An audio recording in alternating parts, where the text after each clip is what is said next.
Welcome, welcome, welcome, welcome. Hello.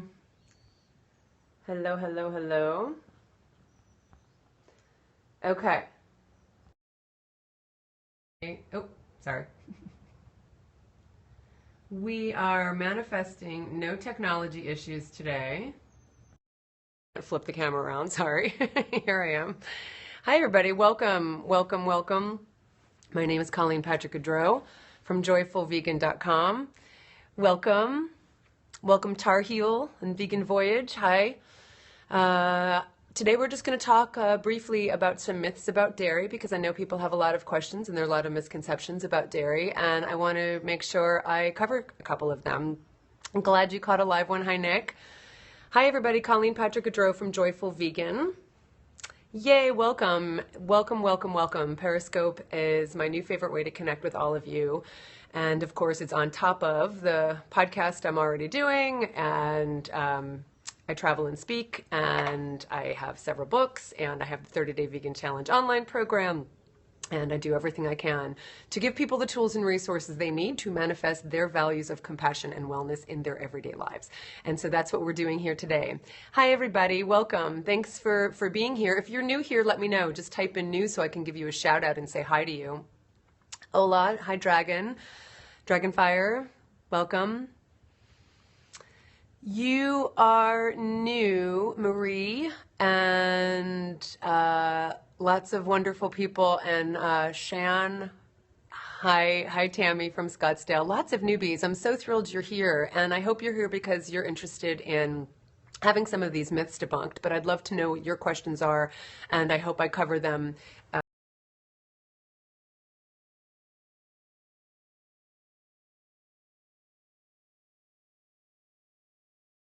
People here. I'm so thrilled. So again, my name is Colleen Patrick-Goudreau, and you can find all of my work at joyfulvegan.com. And a lot of what we're talking about today is in the 30. And join the online program, and of course all of this information is also in my podcast Food for Thought. One of the first things I wanted to talk about was just the from Azerbaijan. Wow, welcome. That's fantastic. I love how global this is.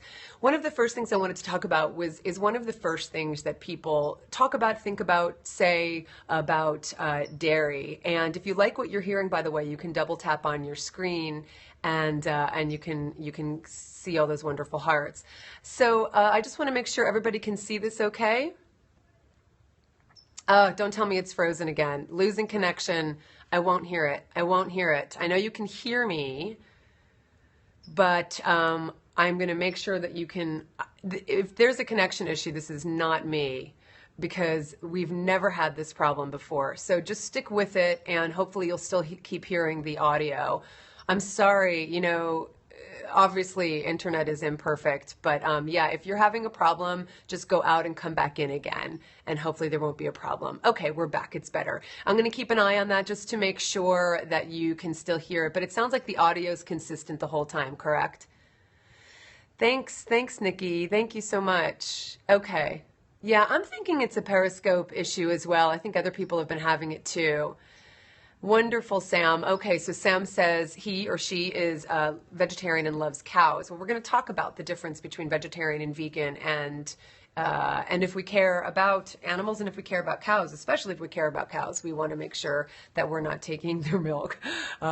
One of the things I talk about is the fact that I remember when I was vegetarian for many years before I became vegan, I had no idea, because no one tells us that cows have to be pregnant in order to lactate. One of the ways this is perpetuated is through our language. We don't say cows lactate. We don't say we take their milk. We say that cows give milk, as if they come into this world ready to bestow upon humans their nutritional gifts, right? That's the language we use. Cows give milk. And in that language, what is implied is that they're really here for us to do that, and it's perfectly normal and natural for them to do that, as if there's no harm involved. And I thought that too. That's why I was vegetarian for many years before I became vegan.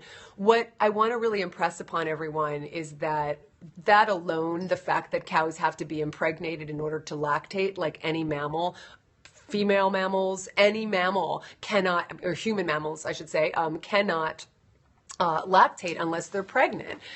So just think about the biology of that. And I know that there's someone on this Periscope who didn't know that because as I said, it's not encouraged. And so the truth of the matter is cows are pregnant for 9 months, and in an industry that relies on the female reproductive system, when there are male calves, and 50% of the births after a cow is pregnant are male, 50% of the births are male.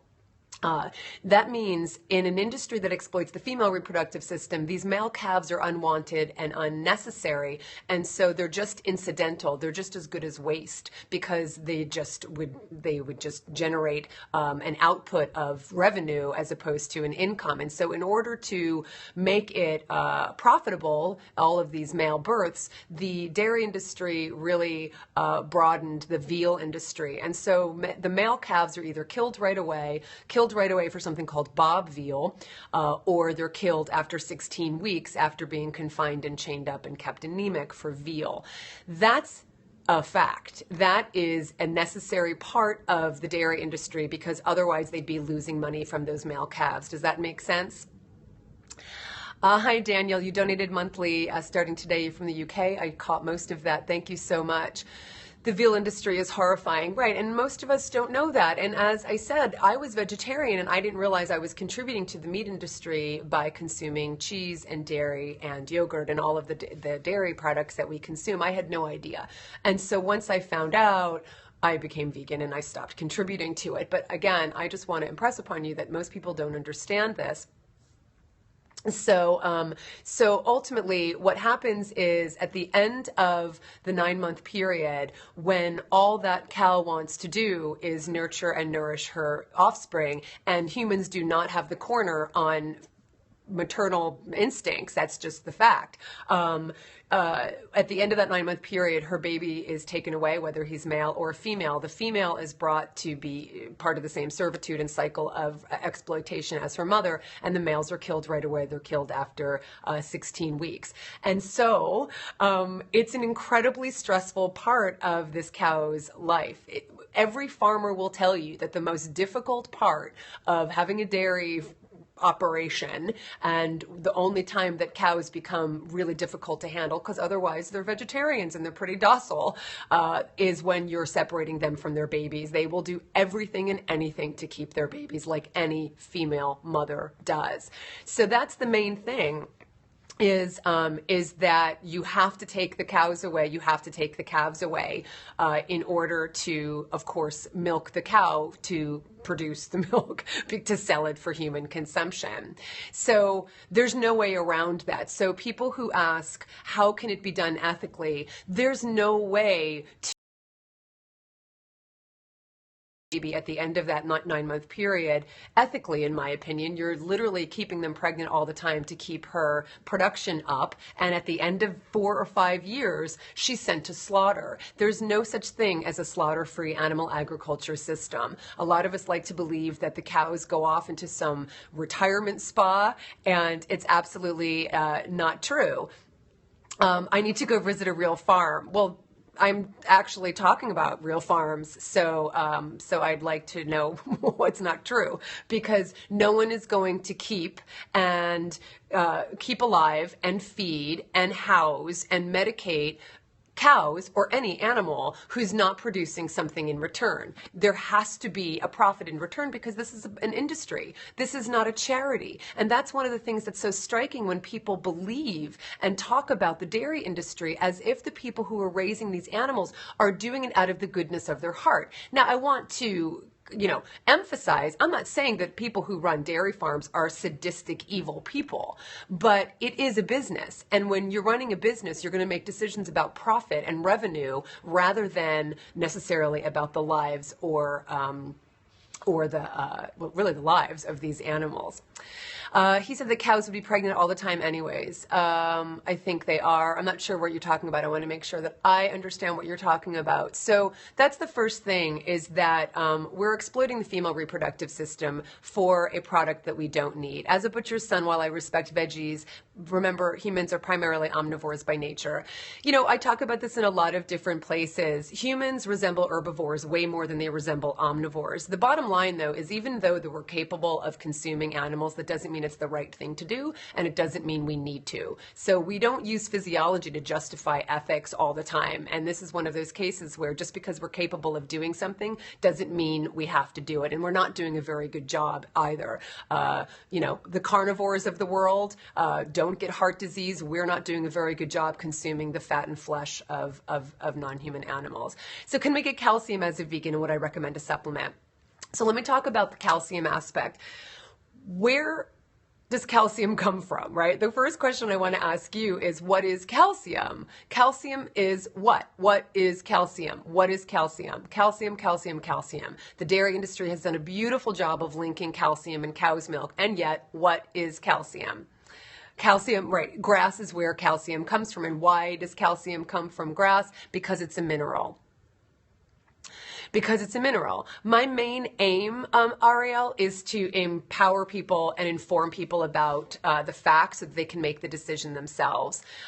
So let me get to the calcium question, and then I can take some more of your questions here. No, I understand, Ariel, I will answer your question, but let me just answer the calcium question. So regarding calcium, it's a mineral, and minerals are found in the ground.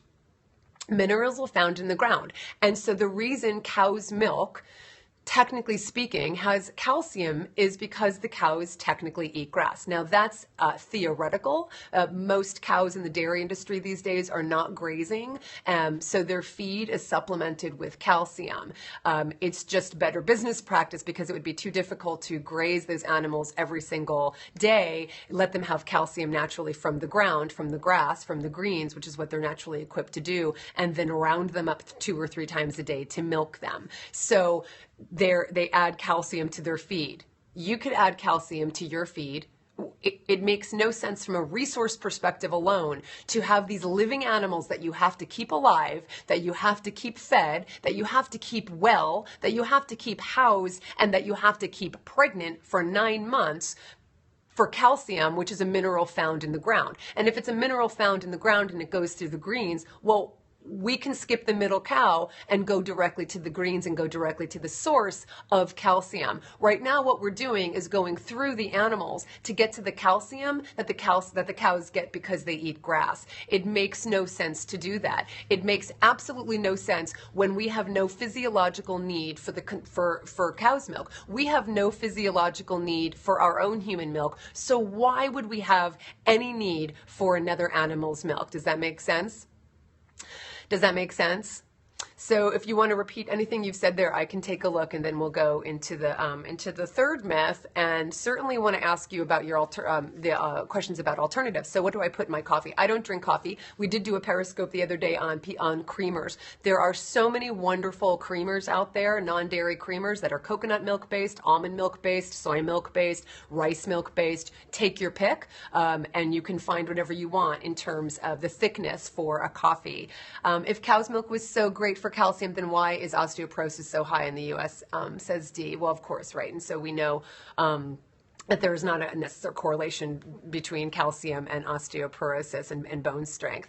So delicious, I think you mean. So Delicious is the brand. If you add things to your coffee, you don't actually like the taste of coffee. Well, that's not necessarily true. Some people do still like coffee, and they like to have milk, plant-based milks in their coffee, hazelnut syrup in coffee, etc. So that's the main question. That's the main thing about creamers. And of course, there's plant-based milks. We have no need to consume cow's milk. How does it hurt the cows? If you were a female, David, and you, at the end of your 9-month period, like with cows or humans, and your babies are taken away from you, that would hurt. If you're forced to be impregnated against your will every 9 months after you have this offspring, that would hurt. If you're throat is sliced after 4 or 5 years, after you're no longer considered valuable, that would hurt. So there is harm in the dairy industry. In fact, there's a lot of harm. There's so much harm. In fact, if I didn't have the 30-day vegan challenge and someone were to say to me, well, where should I start? I would say start with dairy, because even with beef cattle, they get to graze on some grass, on some, they get to graze for 6 months before they're sent to the feedlot and then sent to slaughter. As it is, dairy cows are kept alive for 4 to 5 years, impregnated constantly, and then experiencing the loss of her offspring constantly, and then she's killed at the end of 4 or 5 years. To me, if you could quantify suffering, that is so much greater than even what beef cattle go through. So cows have to be pregnant to give milk. That is correct, Mike. That is correct. Just like humans would have to be pregnant in order to lactate, not give milk, because it's not ours to take. They're not giving it to us. Eating meat is harm too. That's right. Oh God, it's so sad. Just for a carton of milk. Yeah, a lot of people don't know that that cows have to be pregnant in order to lactate.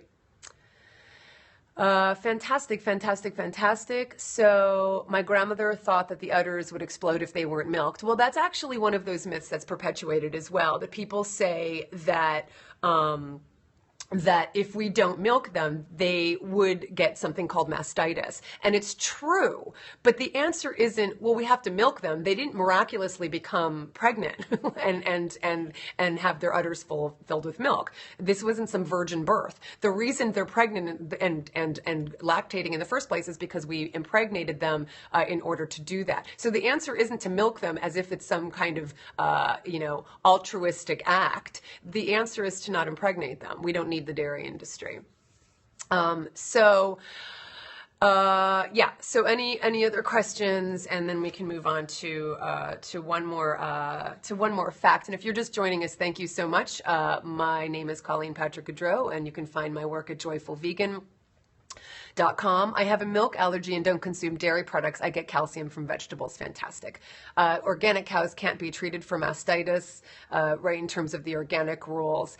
And I wanted to say, someone who just said that they have a milk allergy, I hear from a lot of people who say things like, well, I have lactose intolerance and I have a milk allergy. Lactose intolerance is not a disorder. Lactose intolerance is normal. Let me explain. Does everybody know what lactose is? Do you know what lactose is? Type it in if you know what lactose is, because this is one of the biggest misconceptions about one of the things that we're told we have something wrong with us if we're not able to consume animals' milk. Milk sugar. That's correct, Mrs. Tyree. That's correct, DubFit. That's right. Now, there's a difference between milk allergies and lactose intolerance. So stick with me so I can tell you the difference, okay? So lactose intolerance has to do with the fact that lactose is a sugar from milk. Lactose is the sugar in all mammalian milk. Humans have lactose as well in their milk. And we have something called an enzyme called lactase. That's something that our bodies naturally produce. And our bodies naturally produce this enzyme called lactase in order to help us digest the milk sugar lactose. So what happens is when we don't have this enzyme, lactase, we're not able to digest the sugar. And so that causes a lot of problems. It causes a lot of gastrointestinal problems. People become bloated, they become gassy, they become very uncomfortable.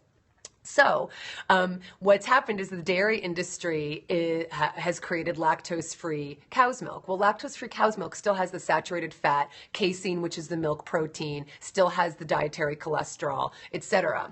So that's not a solution. My point is, at a certain age, when we're supposed to be weaned off of our own mammalian milk, we do not produce lactase anymore.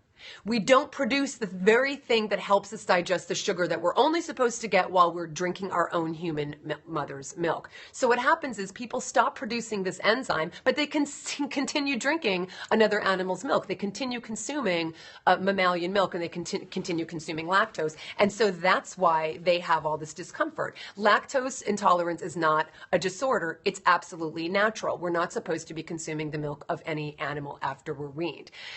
When it comes to milk protein, that's what people tend to have an allergy to. That's the casein. Now, casein is also incredibly problematic. The links between casein as a carcinogen and cancer have been established. And so, again, the answer isn't to try and consume casein-free, lactose-free, blah, blah, blah, skim cow's milk or goat's milk or any animal's milk. The answer is to stop consuming animal's milk altogether. There's no casein in plant-based milk because it's an animal protein. Does that make sense? Does that make sense? So that's what I wanted to say about lactose. And if you like what I have to say, you can find all my work at joyfulvegan.com, and you can always tap on your screen because it helps me know that what I'm saying resonates with you and makes sense with you, besides actually seeing what your comments are. Okay, so does that make sense? Does that make sense?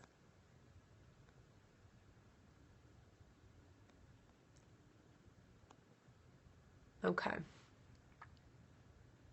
Yep, no more cat's milk because it makes as much sense to drink cat's milk as it does human milk or cow's milk or goat's milk or camel's milk or lion's milk. So sorry, you're just going to have to do without your cat's milk. If you're a cat, you should be drinking cat's milk. Good, good, good, good, good. And then finally, one of the biggest misconceptions, another misconception about dairy, we could talk about dairy all day, is when people buy things like 1% or 2% or skim milk, they think because it's such a brilliant marketing scheme on behalf of the dairy industry, they think they're eating a really low percentage of fat. And so if you drink 2% milk, how much percent fat do you think you're getting? I mean, what do you think that 2% means? I really want to hear what you have to say. Mushrooms are a good source for vitamin D for those who were asking. So I did see someone ask about vitamin D. Yes, vitamin D is a vitamin that actually helps us absorb the mineral calcium. So one of the ways we should be getting vitamin D is definitely through the sun. For those of us who live in parts of the world where we don't see sun very often, if you have darker skin in the winter months, etc., then I'd absolutely recommend that we should be getting vitamin D from our multivitamin. Just taking a multivitamin ensures all of the nutrients, all of the vitamins that we might not be getting because every day might be different in terms of the sun, in terms of how we eat. So it's just an insurance policy, but certainly continue to get all of your nutrients from whole foods. 2% of the fat left in the milk, someone says, right, 2% equals 30%, right? So you already know that. So basically what the 2% has to do with is the total volume of fat, is the amount of fat relative to the volume. So it's fat in terms of volume. It has nothing to do with the amount of fat. So 2% is about 30% fat. 1% is about 25% fat. So you're still getting a lot of fat in this milk that's considered 1 or 2% or even skim, and it's just a really brilliant marketing ploy, which is brilliant. It's absolutely brilliant. If you see 1%, you think you're not getting a lot of fat. So, so does that make sense? Everybody? Does that make sense? So to recap, the nutrients we need are plant-based, skip the middle cow and go directly to the source so that we get the calcium from the plants, which is where the cows are supposed to get it, which is where they're supposed to get it from. But right now the dairy industry is supplementing their feed with calcium. You could supplement your feed with calcium. Number 2 is there's no such thing as a slaughter-free animal agriculture system. Number 3 is lactose intolerance is normal. It is not a disorder. Number 4, of course, there's harm in when it comes to the cows themselves, because we're taking away her baby and we're killing her after she's no longer valuable or productive. And of course, 1% does not mean 1%. Does that make sense, everybody? Are there any questions you have that I could answer before we go? I want to give you a couple minutes to answer any questions you have. If you're just joining us, Colleen Patrick-Goudreau here from joyfulvegan.com. You can absolutely always invite people to join us by swiping right on your iPhone and up on your Android, and you can invite people to join right away. Thoughts on raw milk? Well, it's the same thing. There's nothing different about raw milk in terms of everything I just said. That just has to do with pasteurization or not pasteurization. So all of the things that I mentioned that are a problem with cow's milk or any animal's milk, it would pertain to raw milk as well. Deb says, what do you do when you found that you've accidentally eaten meat, like at a party? Yeah, I mean, it's happened to all of us. You know, being vegan is about doing the best we can. It's not about attaining some certificate of purity whereby, you know, if I eat something by accident, I've messed up this, you know, purity and I have to start from the beginning again. I mean, that's just life. So being vegan is about doing the best we can. It's going to happen to all of us. You eat it, you move on. You know, it's usually pretty gross, and then you do your best to just, you know, avoid that in the future. But it happens. It's just not a big deal. You can get vegan Jello, someone says. And how do you respond to you need milk for your bones? Well, again, like I was saying, that the calcium, which is one of the minerals that strengthens our bones, and it's just one of the minerals, the calcium is a mineral that's found in the ground. So we're better off not only skipping the middle animal, the cow, in terms of getting calcium, not only for all the problems I just mentioned, but we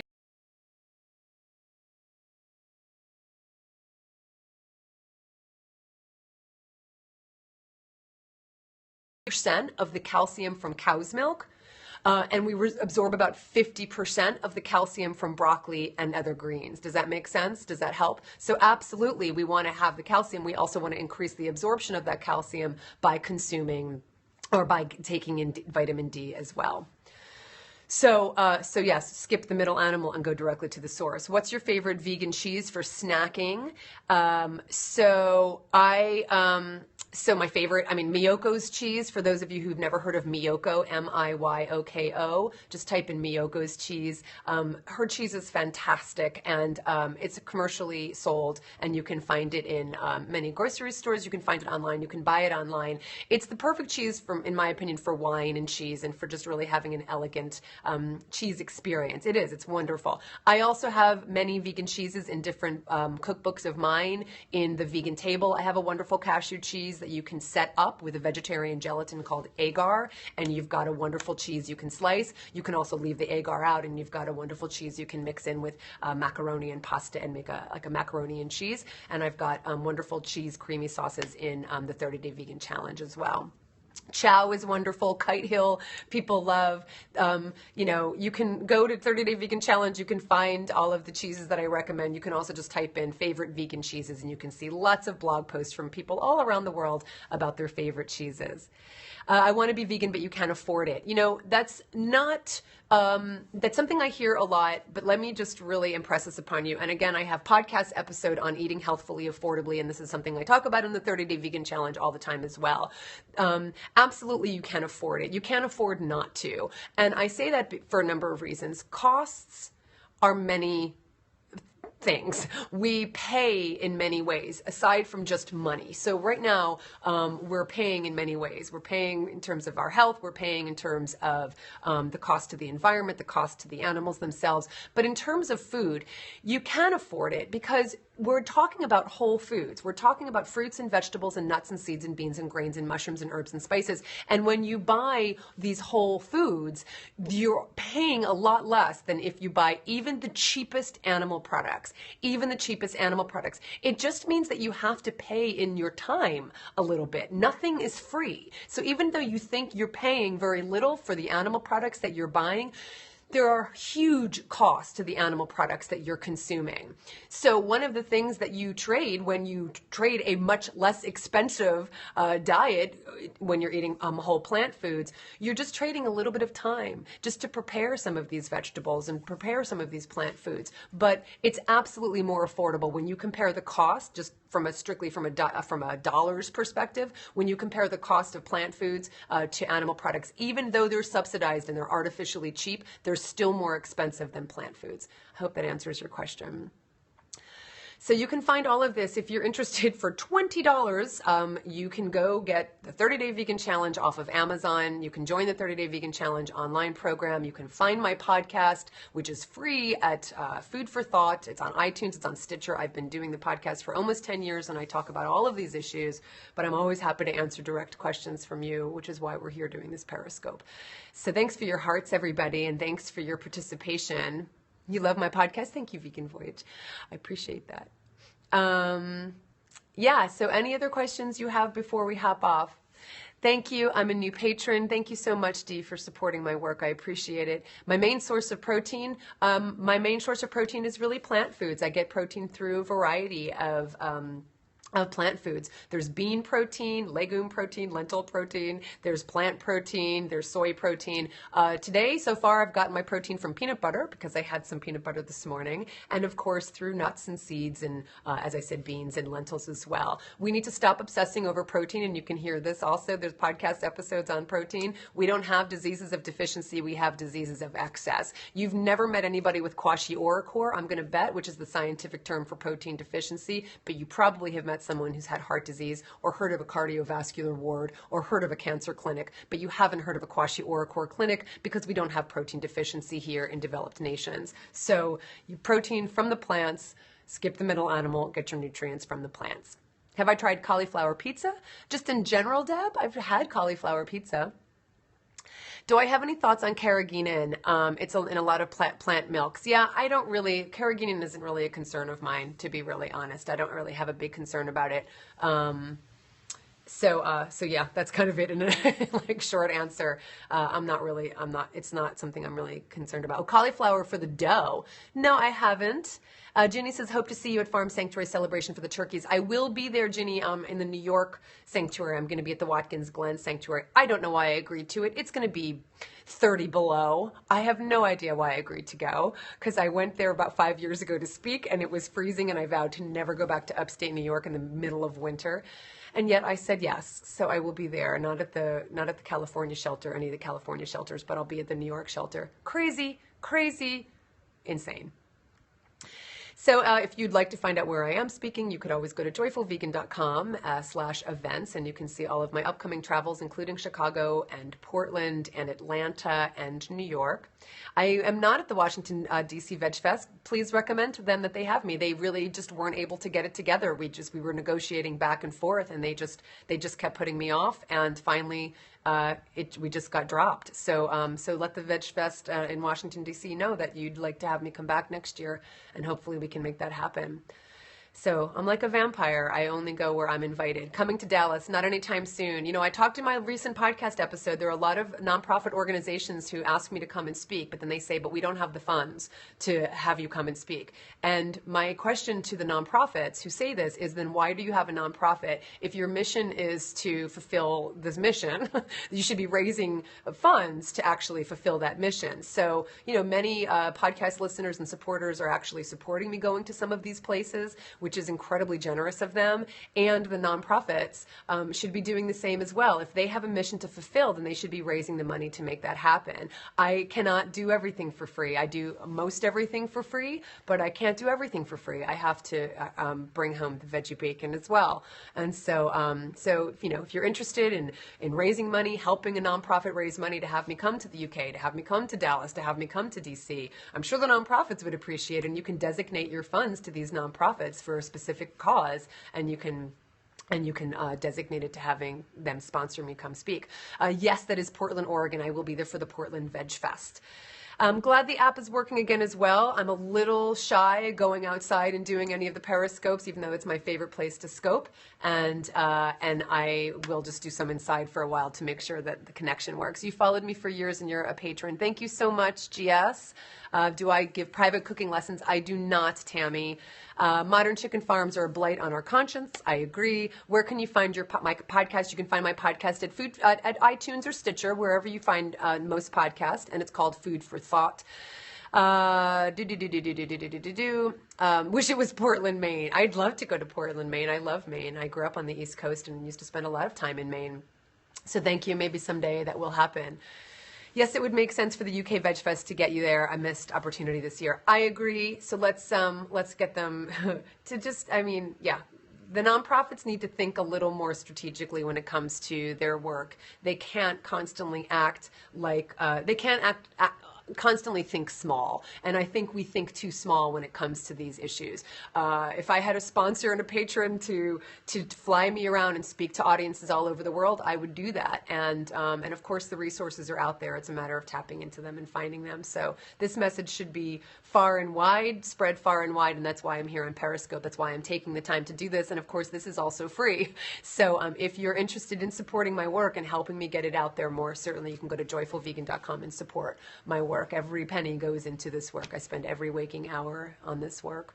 What do I think of celebs that say they're vegan? That's another topic. Let's do that another time. And of course, you can go find a podcast, a video I did at a YouTube channel on Beyonce and celebrities and veganism. So you can find that as well. I'm like a vegan rock star. I need a private jet. Cooking demos on Periscope. Well, I did a little bit of a salad yesterday. I had a little problem with the connection in my kitchen, but I'll do more cooking in my kitchen. My husband said today he's going to get a router that we can stick in the kitchen, so I won't have any more connection problems in the kitchen. You're welcome, Luna. So cooking demo better than cooking with Crow. I don't know what that means. I don't know what that means. Okay, fantastic. Hi, Mario. So wonderful, everybody. Well, thank you so much for joining me today, and share this Periscope with your friends. Share my Periscope channel in general. All those hearts you're giving me actually really increases my rank over at Periscope. So we want to get these scopes featured on Periscope, and so the more love you give, the more I feel it and appreciate it, and the more the higher we're ranked. Why are we the only species who? Okay, so we're gonna hold those questions for another time, and I will be back tomorrow. So thank you again for your support, for your time, for your interest, for your openness. And I didn't ask anybody who was here if they're, well, I did in the very beginning. I asked if you were new. So for those of you who are new, I hope you come back. And for those of you who keep coming back, thank you so much. You're all wonderful. Thank you. I'm not sure of the time yet. I've been kind of moving the time around, really considering my UK listeners and my US listeners as well. So sometimes it's in the morning, and sometimes it's in the evening, sometimes it's in the afternoon. You're new, welcome. My favorite TV series. Oh, well, right now my favorite TV series is Archer, and I can't wait for Archer to come back in January.